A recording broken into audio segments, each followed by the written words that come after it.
अजितदादा विलिनीकरणाची चर्चा करत असते तर भाजपशी बोलले असते. फडणवीसांनी शरद पवारांचा दावा खोडला. सध्याच्या परिस्थितीत कोणतंही राजकारण करायचं नाही, फडणवीसांचं प्रत्युत्तर.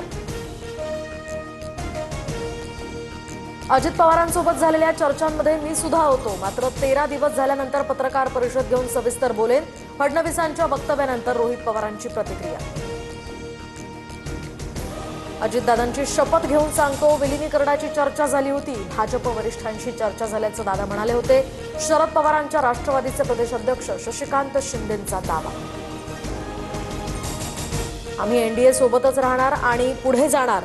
दोन्ही राष्ट्रवादी विलिनीकरणाच्या मुद्द्यावर दादांच्या एनसीपीचे प्रदेशाध्यक्ष सुनील तटकरेंची स्पष्टोक्ती.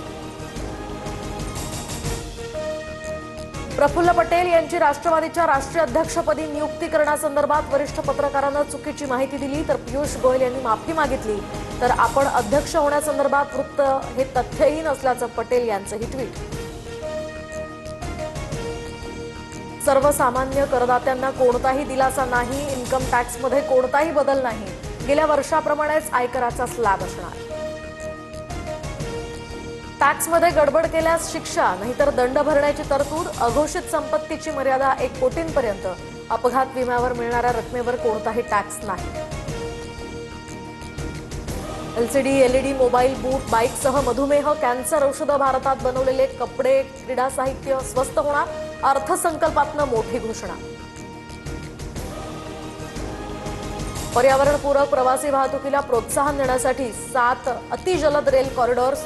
तर मुंबई, पुणे, हैदराबाद, चेन्नई, बंगळुरू, दिल्ली, वाराणसी, सिलिगुडीमध्ये या हायस्पीड रेल्वे कॉरिडॉर तयार करण्याची घोषणा. शेतकऱ्यांसाठी बहुभाषिक एआय टूलसह कापूस उत्पादनासाठी नवीन योजना राबवणार. नारळ, चंदन, काजूचं उत्पादन वाढवण्यावर सुद्धा भर. काजूला जागतिक ब्रँड बनवण्याचा निर्धार. MSME